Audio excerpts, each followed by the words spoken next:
मंगल भवन या मंगलहारी, द्रवहु सुदशरथ अजीर बिहारी। नमस्कार, दिव्य ज्योतिष परामर्श केंद्र में आप सभी लोगों का हृदय से स्वागत है। प्रिय मित्रों, आज हम चर्चा करेंगे जन्म कुंडली के 12 भाव में चंद्रमा के फलादेश को लेकर के। सिंह लग्न की कुंडली के 12 भावों में चंद्रमा हमें किस प्रकार का फल प्रदान करते हैं, उसी के विषय में आज की हमारी चर्चा पर चर्चा है। इसके पहले हम मेष से लेकर के कर्क लग्न तक विभिन्न भावों में चंद्रमा का क्या प्रभाव होता है, इसके संदर्भ में विस्तार से चर्चा कर चुके हैं और अपने इन वीडियोस को हमने अपने YouTube चैनल दिव्य ज्योतिष परामर्श केंद्र पर अपलोड भी कर दिया है। आशा करते हैं कि आप सभी लोगों ने हमारे उन वीडियोस को अवश्य देखा होगा और देख करके अपने आप को लाभान्वित अवश्य ही कर रहे होंगे। जिन लोगों ने अभी तक हमारे चैनल को सब्सक्राइब नहीं किया है या फिर हमारे वीडियोस को नहीं देखा है, उनसे हमारा निवेदन है कि आप सभी लोग हमारे YouTube चैनल दिव्य ज्योतिष परामर्श केंद्र को सब्सक्राइब कर लें, बेल आइकॉन का बटन भी दबा दें, ताकि ज्योतिष से संबंधित, आपके जीवन से संबंधित जब भी हम कोई महत्वपूर्ण वीडियो बनाएं तो उसका नोटिफिकेशन सबसे पहले आपको प्राप्त हो और आप अपने आप को लाभान्वित कर सकें। साथ ही साथ एक निवेदन और भी है कि जब भी आप हमारे वीडियोस को देखते हैं तो उस पर लाइक, कमेंट, शेयर अवश्य करिए, ताकि आपके साथ साथ अन्य लोग भी लाभान्वित हो सकें। इसके साथ यदि आपका कोई प्रश्न है, कोई सुझाव है या आप कोई जानकारी हमसे पाना चाहते हैं तो आप कमेंट बॉक्स में अपना क्वेश्चन रख सकते हैं। हम समय निकाल करके आपके प्रश्नों को अवश्य देखेंगे और उनका प्रत्युत्तर, सम्यक प्रत्युत्तर देने का प्रयास भी करेंगे। आइए चर्चा को आगे बढ़ाते हैं और बात करते हैं सिंह लग्न की कुंडली में चंद्रमा के विभिन्न भावों में क्या प्रभाव होते हैं, अर्थात 12 भावों में बैठ करके अलग अलग भावों में चंद्रमा किस प्रकार का फल प्रदान करते हैं। प्रिय मित्रों, इससे पहले कि चर्चा को विस्तार प्रदान करें, आइए थोड़ी सी बात कर लेते हैं सिंह राशि के संदर्भ में। राशियों के क्रम में 5वें नंबर पर आने वाली राशि सिंह राशि होती है। यह अग्नि तत्व की राशि होती है और इसके स्वामी सूर्य देव होते हैं। आइए बात करते हैं कि किस लग्न की कुंडली को हम सिंह लग्न की कुंडली कहेंगे। आखिर वो कौन सी कुंडली है जिसे सिंह लग्न की कुंडली के नाम से जाना जाता है। प्रिय मित्रों, आप में से अधिकांश लोग ऐसे हैं जो ज्योतिष के विषय में गहरी रुचि लेते हैं और उन्हें पता है कि कौन सी कुंडली सिंह लग्न की होती है। लेकिन जिन लोगों को नहीं पता है उनको हम बता दें, यदि आपके पास कोई चार्ट है या कोई कुंडली है तो उसमें आप देखेंगे कुल 12 खाने हैं। तो उन 12 खानों में जो पहला खाना है, सबसे ऊपर जो पहला खाना है, उसमें आप देख लीजिए कौन सा नंबर लिखा हुआ है। उसी नंबर के आधार पर आप निर्धारित कर सकते हैं कि आपकी जो कुंडली है वो किस लग्न की है। तो प्रिय मित्रों, यदि पहले खाने में 5 नंबर लिखा हुआ है तो आपको विदित है कि 5वें नंबर पर आने वाली जो राशि है वो सिंह राशि होती है। तो अगर पहले खाने में 5 नंबर लिखा हुआ है तो इसका मतलब ये हो गया कि आपकी जो कुंडली है, आपके हाथ में जो पत्री है, आपके हाथ में जो चार्ट है, निसंदेह वो सिंह लग्न का है। तो सिंह लग्न के जो स्वामी होते हैं वो सूर्य होते हैं। अब बात कर लेते हैं कि सिंह लग्न के लोग कैसे होते हैं। प्रिय मित्रों, जैसा कि आप जानते हैं, सूर्य सभी ग्रहों के राजा होते हैं। तो जिसके लग्न में ही सूर्य की राशि हो, लग्न आपका व्यक्तित्व है, तो जिसके व्यक्तित्व में ही सूर्य की राशि पड़ी हो, निसंदेह ऐसा जो जातक होता है, सिंह लग्न के जो जातक होते हैं वो राजसी प्रवृत्ति के होते हैं। वो शासन करने की प्रवृत्ति रखते हैं, शासकीय प्रवृत्ति रखते हैं, उनका आत्मविश्वास बहुत ज़्यादा होता है। ऐसे लोग किसी के नीचे काम करना पसंद नहीं करते हैं। ऐसे लोग अपनी इच्छानुसार कार्य करना चाहते हैं, किसी के मातहत कार्य ना करके ये स्वतंत्र रूप से कार्य करते हैं। प्रिय मित्रों, ये अगर बात इनके शारीरिक फिजिकल बनावट की जाए तो ये कद काठी से लंबे होते हैं और बड़ा ही प्रभावशाली व्यक्तित्व होता है, बड़ा आकर्षक व्यक्तित्व होता है, बड़े ही तेजस्वी होते हैं, वजस्वी होते हैं और बड़े ही कर्मठी होते हैं, बड़े ही ईमानदार होते हैं, स्पष्ट वक्ता होते हैं, जो कुछ बात रहती है उसको स्पष्ट रखने में विश्वास करते हैं ऐसे लोग। इसके अलावा इनका जो स्वभाव होता है उसमें थोड़ा सा आपको स्वाभिमान दिखाई देगा और कभी कभी स्वाभिमान ही इनका अभिमान भी बन जाता है। ऐसी स्थिति में ये थोड़े से घमंडी भी दिखाई देते हैं, अहंकारी भी दिखाई देते हैं। थोड़ी सी इनके अंदर कठोरता भी आप देख सकते हैं, थोड़ी उग्रता भी देख सकते हैं, इनके अंदर थोड़ा सा क्रोध भी देख सकते हैं। परंतु यदि इनके साथ अच्छा व्यवहार किया जाए तो ये आपके साथ बहुत ही अच्छा व्यवहार करते हैं और आपके ऊपर सर्वस्व न्यौछावर करने के लिए तैयार रहते हैं। तो ये तो बात रही कि सिंह लग्न के लोग कैसे होते हैं। चूंकि हमें बात करनी है सिंह लग्न में चंद्रमा के 12वें भाव में प्रभाव को लेकर के, तो इसमें 2 बातें जानना बहुत ज़रूरी है, उसी के आधार पर हम फल कथन करेंगे। पहला तो ये देखना है कि यदि सिंह लग्न की कुंडली है तो उसमें चंद्रमा किस भाव के स्वामी हो रहे हैं, उसी भाव के आधार पर इनकी विवेचना की जाएगी। और दूसरा हमें ये भी देख लेना है कि चंद्रमा किन तत्वों के कारक हैं। तो जहाँ तक भाव का सवाल है, सिंह लग्न में चंद्रमा व्यय भाव के स्वामी होते हैं, व्यय पर इनका पूर्ण अधिकार होता है। यही निर्धारित करते हैं कि आपको आपका व्यय किस प्रकार का होगा और किन कार्यों में आपका व्यय होगा। तो यहाँ पर चंद्रमा व्ययेश हो जाते हैं। दूसरी जो चीज है कि चंद्रमा किन तत्वों के कारक हैं, तो चंद्रमा हमारे मन के कारक हैं, चंद्रमा हमारी माता के कारक हैं, चंद्रमा माता समान स्त्रियों के कारक हैं, चंद्रमा जल के कारक हैं, चंद्रमा जितने भी द्रव हैं उन समस्त द्रवों के कारक हैं। इसलिए चंद्रमा को रक्त से भी जोड़कर देखा जाता है, क्योंकि रक्त में भी द्रव पाया जाता है। तो कहीं न कहीं चंद्रमा रक्त के भी कारक बनते हैं। चंद्रमा हमारी एकाग्रता के कारक हैं, चंद्रमा हमारे भावनाओं इमोशन के भी कारक हैं, चंद्रमा प्रेम के भी कारक हैं, चंद्रमा धन के भी कारक हैं और चंद्रमा सुख और समृद्धि के भी कारक होते हैं। और यही चंद्रमा यदि पीड़ित हो जाए या बुरे भावों में बैठ जाएं या इन पर बुरे ग्रहों की दृष्टि पड़ जाए तो यही, या चंद्रमा नीच राशि में चले जाएं तो यही चंद्रमा डिप्रेशन के भी कारक होते हैं। और कभी कभी तो स्थितियां इतनी खराब हो जाती हैं कि आत्महत्या का भी ख्याल आता है।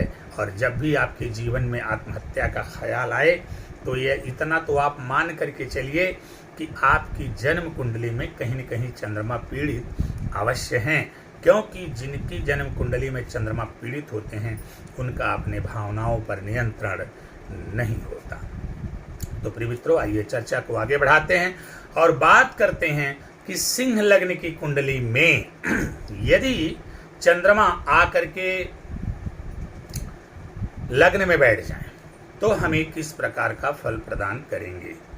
प्रिय मित्रों, एक चीज़ तो यहाँ पर आपको ध्यान रखना है, मैं बार बार इसका जिक्र नहीं करूँगा, क्योंकि चंद्रमा यहाँ पर बेश हैं, तो जाहिर सी बात है बेश जिस भाव में जाएंगे उस भाव में कुछ समस्या तो ये पैदा ही करेंगे। उस भाव में बैठ करके उस भाव का व्यय तो करवाएंगे ही करवाएंगे, परंतु यहाँ पर ध्यान ये देना है कि चंद्रमा सूर्य के मित्र हैं। तो चूंकि सिंह लग्न जो है चंद्रमा के मित्र की लग्न है, इसलिए चंद्रमा व्यय तो करवाएंगे, लेकिन इतना आप ध्यान रखिएगा कि चंद्रमा अनावश्यक व्यय नहीं करवाएंगे, आपका अनावश्यक नुकसान नहीं करवाएंगे। तो जब लग्न में चंद्रमा बैठेंगे तो सिंह राशि में चंद्रमा होंगे और अपने मित्र की राशि में होंगे, तो जाहिर सी बात है कि जो सिंह लग्न के कारण जो आपके व्यक्तित्व में एक उग्रता आ रही थी, आपके अंदर जो क्रोध आ रहा था, या आपके अंदर जो है एक अहंकार पैदा हो रहा था, तो जब चंद्रमा यहाँ पर बैठेंगे तो जैसा कि चंद्रमा का स्वभाव ही होता है, बड़े निर्मल होते हैं, बड़े ही सरस होते हैं, तो ये सारी चीज़ें हैं।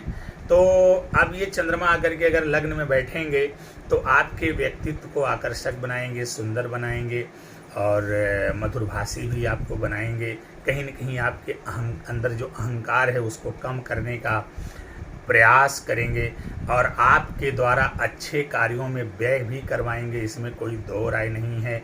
आप माता के ऊपर, माता समान स्त्रियों के ऊपर और कुछ सामाजिक सेवाओं से जुड़ करके अपने इमोशन के तहत आप कुछ व्यय करेंगे। और यहाँ पर बैठे हुए चंद्रमा की जो सप्तम दृष्टि है वो आपके दाम्पत्य भाव पर पड़ेगी, और दाम्पत्य भाव में कुंभ राशि है जो कि शनिदेव की राशि है।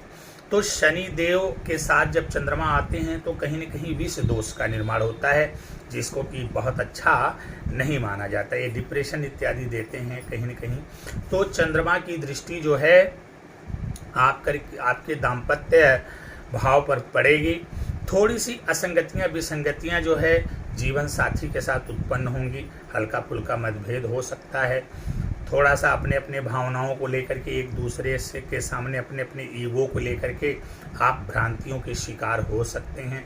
परंतु अंततोगत्वा जब इसके परिणाम की चर्चा की जाएगी तो हम तो यही कहेंगे कि लग्न में बैठे हुए चंद्रमा सिंह लग्न की कुंडली में कहीं न कहीं आपके दाम्पत्य जीवन को अच्छा ही करेंगे, इसमें कोई दो राय नहीं है। आपकी पत्नी, आपका पार्टनर, आपका पति बहुत ही सुंदर होगा, आकर्षक होगा, प्रेमी होगा, भावनात्मक होगा, इसमें भी कोई संदेह नहीं है। दूसरी बात, आपका जो बिजनेस व्यापार है उसमें भी आप अच्छा करेंगे और आपके जो बिजनेस पार्टनर हैं उनके साथ भी आपका संबंध अच्छा होगा, मधुर होगा और आपका बिजनेस व्यापार बहुत ही अच्छा चलेगा। आइए बात करते हैं दूसरे भाव में जब चंद्रमा जाएंगे तो किस प्रकार का फल प्रदान करेंगे। प्रिय मित्रों, जब दूसरे भाव में चंद्रमा आएंगे, ये धन भाव होता है, कुटुंब का भाव होता है, वाणी का भाव होता है, और काल पुरुष की कुंडली से देखा जाए तो दूसरे भाव में चंद्रमा जा कर के कहीं न कहीं उच्च के हो जाते हैं। परंतु यहाँ पर जो है बुध की राशि है कन्या राशि, और बुध जो है चंद्रमा को अपना शत्रु मानते हैं, जबकि चंद्रमा बुध को अपना शत्रु नहीं मानते, अपना पुत्र मानते हैं, मित्र मानते हैं। तो जब आकर के धन भाव में चंद्रमा बैठेंगे थोड़ा सा बुध इनको परेशान करेंगे, लेकिन अगर आपके चंद्रमा पक्ष बल से बली हैं और चंद्रमा जो है अंश बल से भी बली हैं, चंद्रमा के ऊपर किसी पाप ग्रह क्रूर ग्रह की दृष्टि नहीं है, तो चंद्रमा आपको बहुत अच्छा रिजल्ट यहाँ पर देंगे। आपको धन का संपूर्ण सुख देंगे, धन का संचय करवाएंगे। आपका परिवार काफ़ी विशाल हो सकता है, बड़ा हो सकता है, परिवार में आपको मान सम्मान मिलेगा, इसमें कोई दो राय नहीं है। आपकी वाणी बड़ी आकर्षक होगी, लोग आपकी बातों के प्रभाव में बहुत ही जल्दी आ जाएंगे, इसमें कोई संदेह नहीं है। यहाँ पर बैठे हुए चंद्रमा की जो सप्तम दृष्टि है वो अष्टम भाव पर पड़ेगी, जहाँ से आकस्मिकताओं का विचार किया जाता है, रहस्यों का विचार किया जाता है, गुप्त ज्ञान का विचार किया जाता है, गड़े हुए धन का विचार किया जाता है और आपके आयु का विचार किया जाता है। तो जब अष्टम भाव पर इनकी दृष्टि पड़ेगी तो अष्टम भाव में गुरु की राशि मीन राशि होगी, तो कहीं न कहीं मित्र दृष्टि पड़ेगी। तो मित्र दृष्टि पड़ने के कारण चंद्रमा आपकी आयु में वृद्धि करेंगे, आपको आकस्मिक धन लाभ कराएंगे और आपको जीवन में कुछ इस तरह से धन, आपको गड़ा हुआ खजाना प्राप्त हो सकता है, इसमें भी कोई दो राय नहीं। या फिर इस प्रकार से धन लाभ कराएंगे कि लोग देख करके ऐसा सोचेंगे कि भाई इसको कहाँ से खजाना मिल गया, कहाँ से इसको गड़ा हुआ खजाना मिल गया। आपको कुछ गुप्त ज्ञान, रहस्यात्मक ज्ञान भी हो सकता है, इसमें कोई संदेह नहीं है। आइए बात करते हैं, तीसरे भाव में चंद्रमा जाएंगे तो किस प्रकार का फल प्रदान करेंगे। प्रिय मित्रों, जब तीसरे भाव में चंद्रमा जाएंगे तो वहाँ पर तुला राशि होगी और तुला राशि में चंद्रमा बैठ करके आपको अच्छा रिजल्ट देंगे, एकदम निसंदेह। इसको जो है आपको किसी प्रकार का कोई टेंशन लेने की ज़रूरत नहीं है, क्योंकि चंद्रमा और बृहस्पति ये लोग ऐसे ग्रह हैं जो किसी को भी अपना शत्रु नहीं मानते और किसी के साथ भी शत्रुतापूर्ण व्यवहार नहीं करते। तो जब यहाँ पर आकर के चंद्रमा बैठेंगे तुला राशि में, और ये जो तीसरा घर होता है भाई बहन का घर होता है, मित्रों का, बांधवों का घर होता है, पराक्रम का घर होता है, तो जब चंद्रमा यहाँ पर बैठेंगे तो निसंदेह ये मान करके चलिए कि जो आपके पराक्रम में ज़बरदस्त वृद्धि कराएंगे, आपको भाई बहनों का सुख भी प्रदान करेंगे, इसमें कोई दो राय नहीं है। और मित्रों का, बांधवों का भी सहयोग आपको प्राप्त होगा। लेकिन बार बार एक बात का आप जरूर अपने मन में रखिएगा कि चंद्रमा व्ययेश हैं, तो व्ययेश जिस भाव में बैठेगा उस भाव से संबंधित व्यय आपको करना पड़ेगा, तभी आपका जीवन सुखी और संपन्न रहेगा। जैसे अभी इसके पहले हमने धन भाव की चर्चा किया था कि वो कुटुंब का भाव होता है, परिवार का भाव होता है। तो जब जा करके व्ययेश वहाँ पर बैठेंगे तो ये तय मान करके चलिए आपको अपने परिवार के ऊपर अवश्य व्यय करना चाहिए। और जब आप अपने परिवार के साथ कंजूसी नहीं करेंगे, व्यय करेंगे, तो निश्चित रूप से आपका परिवार सुखी और समृद्ध होगा। ठीक इसी प्रकार चंद्रमा आप तीसरे भाव में बैठे रहे हैं, आपको पराक्रमी बना रहे हैं, बंधु बांधवों से युक्त बना रहे हैं, भाई बहनों का भी सुख प्रदान कर रहे हैं। लेकिन इतना आपको ध्यान रखना है कि चूंकि व्ययेश आकर के बैठ रहे हैं, तो इस भाव से संबंधित, अगर इस भाव में बैठे हैं तो इस भाव से जो संबंधित जो कारक हैं उनके ऊपर आपको व्यय करना चाहिए। यदि आप उनके ऊपर व्यय करते हैं तो निसंदेह आप दिनों दिन उन्नति करेंगे और आगे बढ़ेंगे। यहाँ पर बैठे हुए चंद्रमा की जो सप्तम दृष्टि है वो आपके भाग्य भाव नवम भाव पर पड़ रही है, और वहाँ पर मंगल की मेष राशि है। तो मंगल की मेष राशि है, मंगल इनके मित्र हैं, तो वहाँ पर भाग्य भाव पर मित्र दृष्टि पड़ने के कारण ये आपको आपके भाग्य में वृद्धि करेंगे, आपको धर्मात्मा बनाएंगे, आपको सत्कर्म से जोड़ेंगे, आपको दान पुण्य इत्यादि से भी जोड़ेंगे। साथ ही साथ आपका अपने पिताजी के साथ बहुत ही अच्छा व्यवहार होगा।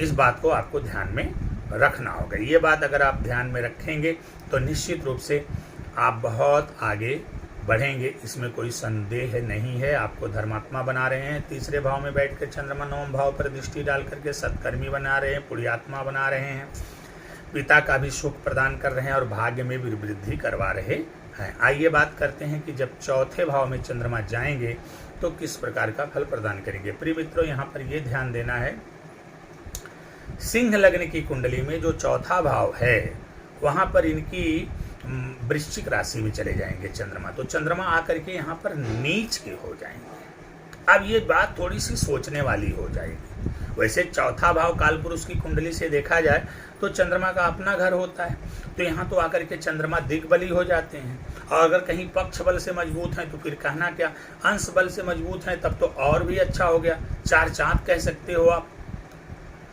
लेकिन ध्यान इस बात पर देना है कि यहाँ पर वृश्चिक राशि में होंगे चंद्रमा, चंद्रमा नीच राशि में चले जाएंगे।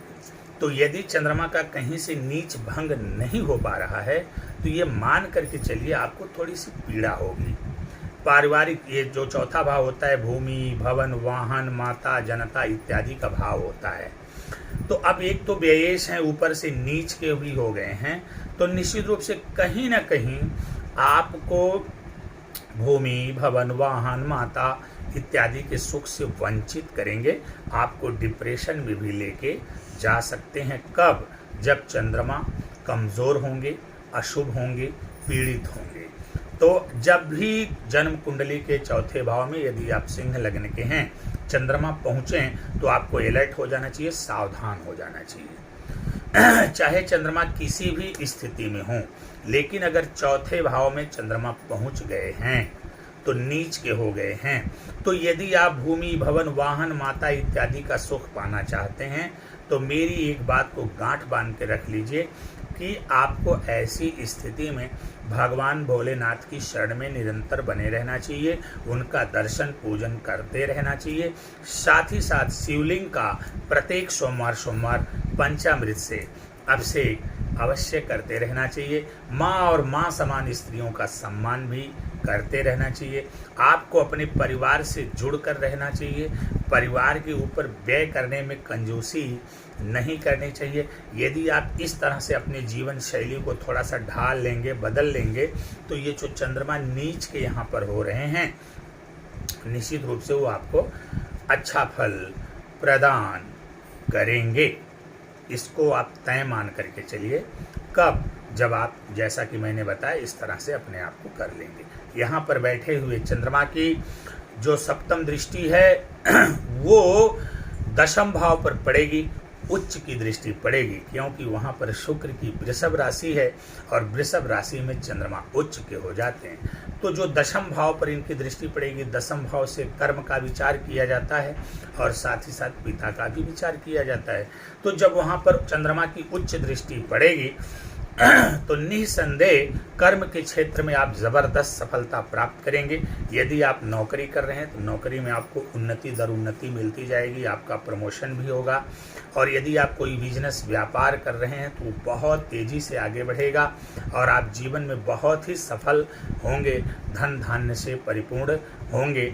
पिता का भी भरपूर सहयोग आपको मिलेगा, पिता का भी भरपूर प्यार आपको मिलेगा, भरपूर सानिध्य मिलेगा, भरपूर सहयोग मिलेगा। लेकिन मित्रों, इतना बात को ध्यान में रखिएगा कि ये जो फल दशम भाव से संबंधित यदि आपको प्राप्त करना है तो जो चौथे भाव में चंद्रमा की स्थिति को लेकर के मैंने कहा कि भगवान भोलेनाथ के शरण में आपको निरंतर बने रहना चाहिए। सोमवार शिवलिंग का पंचामृत से अभिषेक करना चाहिए और सावन में अपने संकल्पित होकर के रुद्राभिषेक भी करवा लेना चाहिए। यदि आप ऐसा करेंगे तो निसंदेह जो है ये चंद्रमा भूमि, भवन, वाहन, माता का संपूर्ण सुख देंगे। साथ ही साथ दशम भाव पर उच्च दृष्टि डाल करके उससे भी संबंधित जुड़ा हुआ आपको बढ़िया फल देने का कार्य करेंगे। आइए बात करते हैं पंचम भाव में। पंचम भाव में जब चंद्रमा आएंगे तो वहाँ देवगुरु बृहस्पति की धनु राशि में विराजमान होंगे। प्रिय मित्रों, जब पंचम भाव में चंद्रमा, पंचम भाव किस चीज का भाव है? पंचम भाव ज्ञान का है, पंचम भाव संतान का है और पंचम भाव प्रेम का भी है। तो जब यहाँ पर चंद्रमा आएंगे तो अपने मित्र की राशि में होंगे तो निसंदेह आपको ज्ञानवान बनाएंगे, आपको संततिवान बनाएंगे और आपको प्रेमी भी बनाएंगे। लेकिन ध्यान रखना होगा, व्ययेश आकर के बैठ रहे हैं तो इस भाव से संबंधित आपको व्यय करना ही पड़ेगा। और अगर ये आप व्यय करते हैं, कंजूसी नहीं करते हैं, तो यहाँ पर चंद्रमा आपको बहुत अच्छा रिजल्ट देंगे। ज्ञान के ऊपर आपको व्यय करना पड़ेगा, संतान के ऊपर व्यय करना पड़ेगा, प्रेम के मामले में भी आपको व्यय करना पड़ेगा। अन्यथा ये किसी और प्रकार का व्यय करवाएंगे जो आपके लिए कहीं से भी श्रेयस्कर नहीं होगा। तो जब व्ययेश चंद्रमा सिंह लग्न की कुंडली में आकर के पंचम भाव में अपने मित्र देवगुरु बृहस्पति की राशि में बैठ रहे हैं तो निश्चित रूप से बहुत ही अच्छा रिजल्ट करेंगे। मैंने पहले ही कहा, आपको ज्ञानवान बनाएंगे, संततिवान बनाएंगे, आपको प्रेमी भी बनाएंगे। लेकिन चूंकि व्ययेश है, मैंने कहा व्ययेश जिस भाव में जाकर के बैठता है उस भाव से संबंधित व्यय करने में आपको रंच मात्र भी कंजूसी नहीं करनी चाहिए। यहाँ पर बैठे हुए चंद्रमा की जो सप्तम दृष्टि है वो लाभ भाव पर पड़ेगी। लाभ भाव पर जो इनकी दृष्टि पड़ेगी वहाँ पर बुध की राशि मिथुन राशि है। मैंने कहा बुध इनको अपना शत्रु मानते हैं, लेकिन चंद्रमा बुध को अपना मित्र, अपना पुत्र मानते हैं। इसलिए लाभ भाव पर, 11वें भाव पर इनकी वात्सल्य दृष्टि पड़ेगी। मैं मित्र दृष्टि भी नहीं कहूँगा, क्योंकि एक पिता जब पुत्र पर दृष्टि डालता है तो वात्सल्य दृष्टि होती है। और जो मित्र दृष्टि से भी ज़्यादा अच्छी मानी जाती है, तो वहाँ पर इनकी वात्सल्य दृष्टि पड़ेगी तो आपको ज़बरदस्त लाभ करवाएंगे, इसमें कोई संदेह है ही नहीं।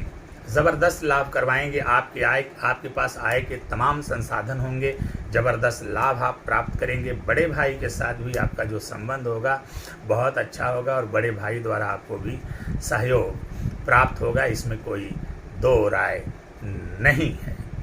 आइए बात करते हैं, चंद्रमा जब छठे भाव में जाएंगे तो किस प्रकार का फल प्रदान करेंगे। प्रिय मित्रों, चंद्रमा जब छठे भाव में जाएंगे सिंह लग्न की कुंडली में, तो छठे भाव में मकर राशि होगी। मकर राशि शनि की राशि है और शनि और चंद्र एक साथ आने पर विष दोष का निर्माण करते हैं, आप लोग जानते ही हैं। तो अब शनि की राशि में है तो उसी से मिलता जुलता कुछ परिणाम। वैसे भी मैं चंद्रमा का छठे बारह में जाना बिल्कुल भी अच्छा नहीं मानता। वैसे बहुत सारे लोग कहते हैं कि चंद्रमा के ऊपर बुरे भावों का प्रभाव नहीं पड़ता या चंद्रमा का बुरे भावों का स्वामी होने का दोष नहीं लगता, लेकिन मेरा अनुभव कहता है और मैं जहाँ तक समझ पाता हूँ, मुझे ये लगता है कि चंद्रमा को जल की संज्ञा दी गई और जल बिल्कुल निर्मल होता है। तो जल जरा सा भी दूषित होगा ना तो वो दूषण दिखाई देगा। तो ये चूँकि छठे जो 12वें भाव हैं, कहीं न कहीं बुरे भाव की संज्ञा इनको दी गई है। तो यहाँ पर जब चंद्रमा आएंगे तो जाहिर सी बात है इसका प्रभाव उनके ऊपर दिखाई देगा। ऊपर से ये शनि की राशि में होंगे तो ऐसे ही थोड़े से अपने आप को पीड़ित महसूस करेंगे शनि की राशि में बैठ करके चंद्रमा। तो अब यहाँ पर होगा क्या, जो छठवां भाव होता है रोग का होता है, रिपु का होता है, ऋण का होता है। और चंद्रमा का कम से कम, चंद्रमा देखिए इमोशन है, भावना है, और इमोशन और भावना से काम यहाँ नहीं चलने वाला है। तो कहीं न कहीं चंद्रमा यहाँ पर कमज़ोर होंगे तो रोग रिपु ऋण बढ़ेंगे, निसंदेह, इसमें कोई दो राय नहीं है। आपके जीवन में रोग बढ़ेंगे, रिपु बढ़ेंगे और ऋण कर्जा भी बढ़ेगा और पानी की तरह कर्जा बढ़ेगा। रोग भी जल्दी ठीक नहीं होगा। रोग में क्या होगा, आपको श्वास से संबंधित रोग हो सकता है, फेफड़ों से रिलेटेड रोग हो सकता है, इस्नोफिलिया जैसी समस्या हो सकती है, थायराइड की भी समस्या हो सकती है, आपकी माता को कष्ट हो सकता है, आपकी माता जी सुखी नहीं रहेंगी, बीमार रहेंगी। तो ये सारी समस्याएं जो है यहाँ पर बैठ करके चंद्रमा आपको देंगे। चूँकि व्ययेश हैं इसलिए इन सारी चीज़ों पर आपको व्यय करना पड़ेगा और इन सारी चीज़ों पे आपका व्यय करवाते हुए फिर आपको ये जो है सही कर देंगे, इसमें कोई दो राय नहीं है। क्योंकि इनकी जो सप्तम दृष्टि है वो व्यय भाव पर खुद की ही राशि पर पड़ रही है, अपने ही घर को देख रहे हैं। व्यय भाव उनकी ही राशि, अपनी ही राशि को देखेंगे तो जाहिर सी बात है आपके द्वारा जो व्यय होगा रोग रिप ऋण पर, उसमें आपको सफलता मिलेगी। कोर्ट केस कचहरी इत्यादि मामलों में भी आपको सफलता मिलेगी। बाहरी लोगों द्वारा भी आपको सहयोग मिलता हुआ यहाँ पर दिखाई दे रहा है। तो यदि छठे भाव में चंद्रमा बैठेंगे तो इस प्रकार का फल छठे भाव में और 12वें व्यय भाव पर दृष्टि डाल करके आपको देंगे। आइए बात करते हैं सप्तम भाव में। सप्तम भाव में जब चंद्रमा जाएंगे सिंह लग्न की कुंडली में, तो सप्तम भाव जो है दाम्पत्य का होता है, पार्टनर का होता है, चाहे वो लाइफ पार्टनर हो, चाहे बिजनेस पार्टनर या कोई और पार्टनर हो। तो सप्तम भाव में चंद्रमा जाएंगे तो वहाँ पर कुंभ राशि में हो जाएंगे और कुंभ राशि भी शनि की राशि है, तो थोड़े से चंद्रमा यहाँ पर पीड़ित होते हुए तो दिखाई दे रहे हैं। इसलिए जो है थोड़ी सी वहाँ पर समस्या हो सकती है, लाइफ पार्टनर के साथ हो सकती है, बिजनेस पार्टनर को हो सकती है, व्यवसाय इत्यादि को लेकर के थोड़ी सी समस्या होगी। और वो समस्या क्या होगी, चूँकि व्यय भाव के स्वामी हैं तो इनके ऊपर आपको व्यय करना पड़ सकता है, लाइफ पार्टनर के ऊपर भी व्यय करना पड़ सकता है, बिजनेस पार्टनर के ऊपर भी व्यय ये करवाएंगे, इसमें कोई दो राय नहीं। वैसे भी सप्तम में चंद्रमा जब आते हैं तो थोड़ा सा मुझे व्यक्ति के चरित्र में दोष दिखाई देने लगता है। सप्तम भाव में आकर के चंद्रमा कहीं न कहीं व्यक्ति को थोड़ा सा चारित्रिक दोष भी प्रदान करते हैं, उसका अपने मन पर से नियंत्रण हट जाता है और वो द्रव की तरह, पानी की तरह इधर उधर बहता है, उसे ये नहीं पता चलता कि क्या अच्छा है क्या बुरा है। तो इस तरह की स्थितियां यहाँ पर चंद्रमा पैदा करेंगे। तो जब भी, अब चाहे छठे भाव में चंद्रमा हो चाहे सप्तम भाव में हो, मैंने कहा कि आप भगवान भोलेनाथ की शरण में रहिए, उनका दर्शन पूजन करिए, शिव जी का पंचामृत से अभिषेक करवाइए और सावन में अपने नाम से संकल्प लेकर के रुद्राभिषेक करवाइए। तो इस तरह से यदि आप चंद्रमा का उपाय करेंगे तो निश्चित रूप से यह चंद्रमा जो आपको बहुत ज़्यादा बुरा परिणाम देने की स्थिति में बन रहे हैं, वो बुरे परिणामों में कमी आएगी और आपको अच्छे परिणाम देने लगेंगे। सप्तम भाव में बैठे हुए चंद्रमा की जो दृष्टि है वो आपके लग्न पर पड़ेगी, आपके व्यक्तित्व पर पड़ेगी। वहाँ पर सूर्य की राशि सिंह राशि है तो वहाँ पर मित्र दृष्टि पड़ेगी। अब मित्र दृष्टि जब वहाँ पर पड़ेगी तो जाहिर सी बात है कि यह आपके व्यक्तित्व को आकर्षक बनाएंगे, सुंदर बनाएंगे, आपको इमोशनल बनाएंगे, भावनात्मक बनाएंगे। आप बड़े ही प्रेमी होंगे, बड़े ही सज्जन होंगे, आपकी आत्मा, आपका मन बहुत ही निर्मल होगा। आइए बात करते हैं अष्टम भाव में। अष्टम भाव में जब चंद्रमा आएंगे तो किस प्रकार का फल प्रदान करेंगे। प्रिय मित्रों, सिंह लग्न की कुंडली के अष्टम भाव में जब चंद्रमा आएंगे तो वहाँ देवगुरु बृहस्पति की राशि है मीन राशि। तो मीन राशि में चंद्रमा अपने मित्र की राशि में होंगे। लेकिन मैं एक बात आपको बता दूं कि चाहे मित्र राशि हो चाहे कोई भी राशि हो, चंद्रमा का अष्टम में जाना मैं कहीं से भी अच्छा नहीं मानता, क्योंकि अष्टम भाव जो है आकस्मिक घटनाओं का भाव है, आकस्मिकताओं का भाव है, आयु का भाव है और इन सारी चीज़ों से संबंधित गुप्त ज्ञान का भाव है, रहस्यों का भाव है। अब चंद्रमा जब वहाँ पर जाते हैं, मैंने देखा है कि कहीं न कहीं चंद्रमा अच्छा रिजल्ट नहीं देते हैं। अब वहाँ पर अगर शत्रु तो चंद्रमा किसी को मानते नहीं, लेकिन किसी ऐसी राशि में बैठ जाएं जहाँ पे चंद्रमा अपने आप को कमज़ोर या असहाय महसूस करते हैं, तो फिर ये मान करके चलिए आपको डिप्रेशन में डाल देंगे हर हाल में, इसमें कोई दो राय नहीं है। लेकिन यहाँ पर देवगुरु बृहस्पति की राशि में बैठेंगे, मित्र की राशि में बैठेंगे तो उतना बुरा रिजल्ट नहीं मिलेगा आपको। लेकिन थोड़ी मोड़ी जो चंद्रमा अष्टम में जाने के बाद असंगति विसंगति उत्पन्न करते वो तो करेंगे। थोड़ा सा डिप्रेशन भी आएगा, मन आपका खिन्न रहेगा, दुखी रहेगा, चिंता रहेगी, ये सारी बातें रहेंगी। लेकिन देवगुरु बृहस्पति की राशि में है और पक्ष बल और अंश बल से यदि बलवान है तो निसंदेह बहुत ज़्यादा बुरा परिणाम नहीं मिलेगा। आपकी आयु में वृद्धि करेंगे और आपको आकस्मिक धन लाभ भी करवाएंगे। साथ ही साथ आपको कोई गुप्त ज्ञान भी हो सकता है, आप रहस्यों को समझने वाले होंगे और आप ज्योतिष से संबंधित अगर कार्य से जुड़े हैं तो आपके लिए बहुत ही अच्छा यह स्थिति चंद्रमा यहाँ पर आपको प्रदान करने वाले हैं। अब यहाँ पर बैठे हुए चंद्रमा की जो सप्तम दृष्टि है वो आपके धन भाव पर पड़ेगी। वहाँ पर बुध की राशि कन्या राशि है तो मैंने कहा वात्सल्य दृष्टि पड़ेगी तो धन में ज़बरदस्त वृद्धि करवाएंगे। आपकी वाणी बहुत ही आकर्षक होगी, आपका परिवार बहुत बड़ा और सुंदर होगा, इसमें कोई दो राय नहीं है। लेकिन मैंने आपसे कहा कि जिस भाव में चंद्रमा बैठ रहे हैं उस भाव के जो कारक हैं उन कारकों से संबंधित आपको व्यय करना पड़ेगा। तो अष्टम में अगर चंद्रमा आ रहे हैं तो अष्टम आयु का कारक है, उससे संबंधित आपको व्यय करना पड़ेगा। आकस्मिक घटनाओं दुर्घटनाओं का कारक है, वहाँ से भी आपको व्यय करना पड़ेगा। लेकिन ये सारा जो व्यय करवाएंगे तो धन भाव पर दृष्टि डाल करके ज़बरदस्त आपको उसकी व्यवस्था भी बना करके देंगे। आइए बात करते हैं नवम भाव में।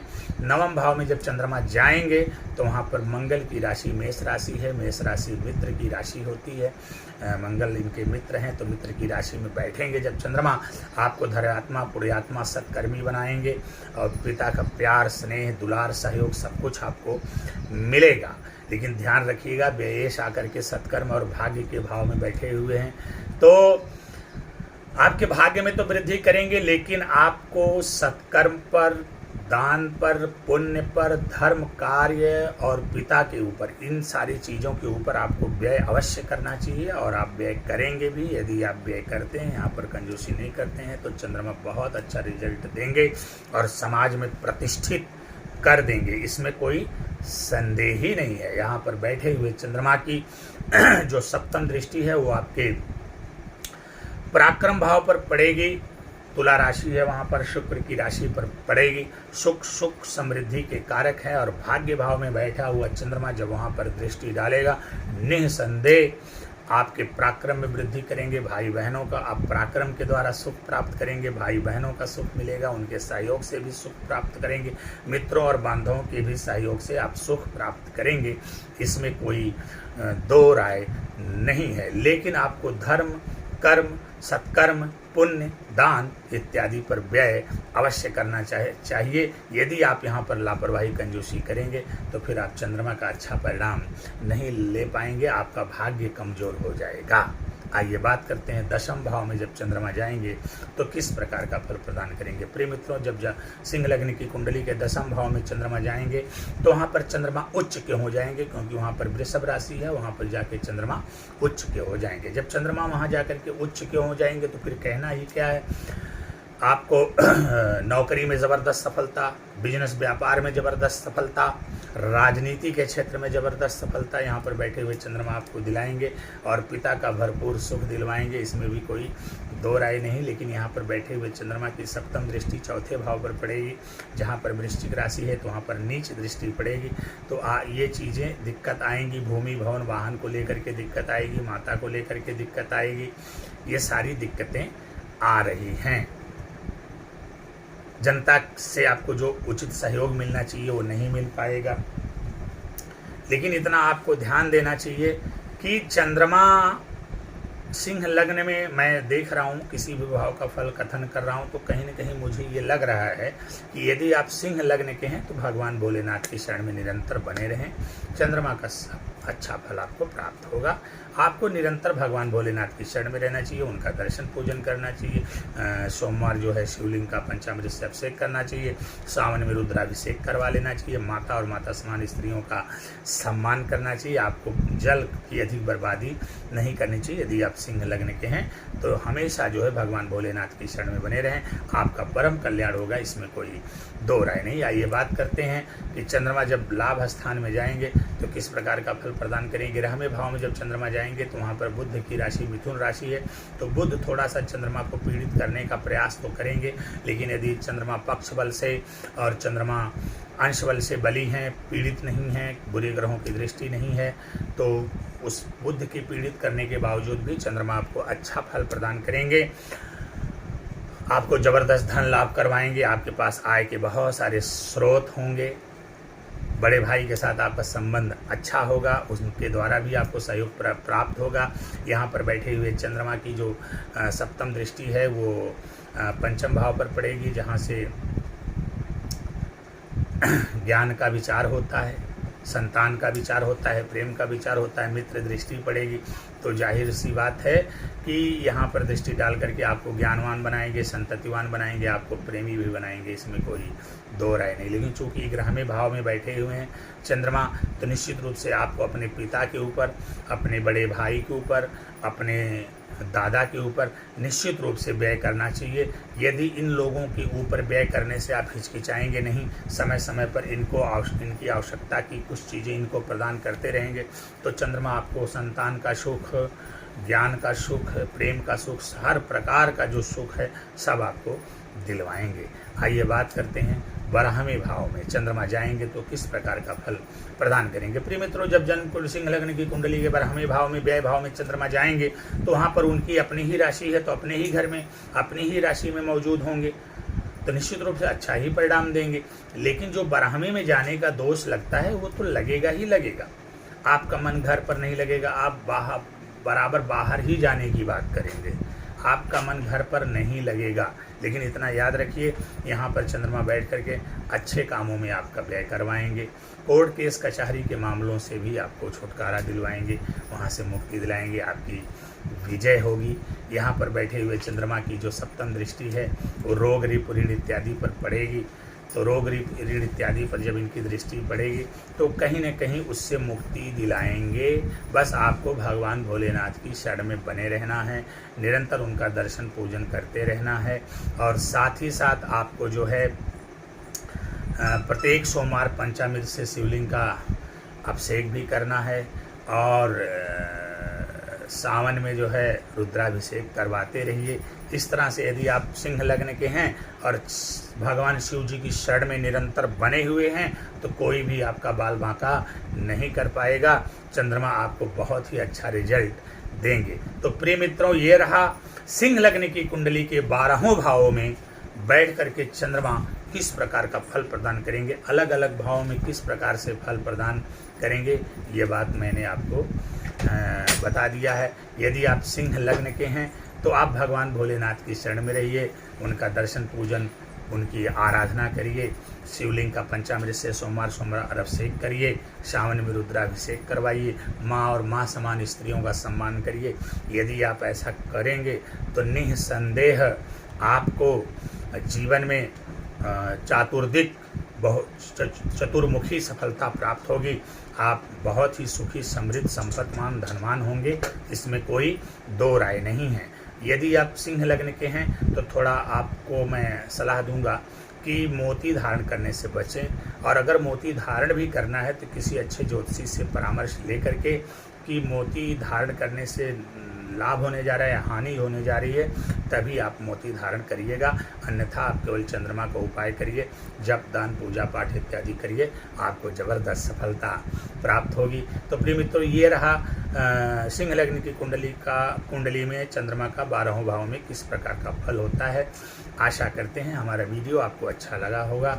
यदि हमारा वीडियो आपको अच्छा लगा है तो निश्चित रूप से आप जो है हमारे वीडियो को लाइक, कमेंट और शेयर करिए, ताकि आपके साथ साथ अन्य लोग भी लाभान्वित हो सकें। अगली चर्चा हम करेंगे कन्या लग्न के विभिन्न भावों में चंद्रमा के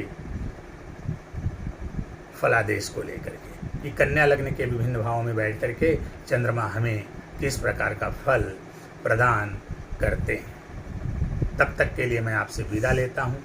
भगवान भोलेनाथ की कृपा आप सभी लोगों पर बनी रहे। नमस्कार।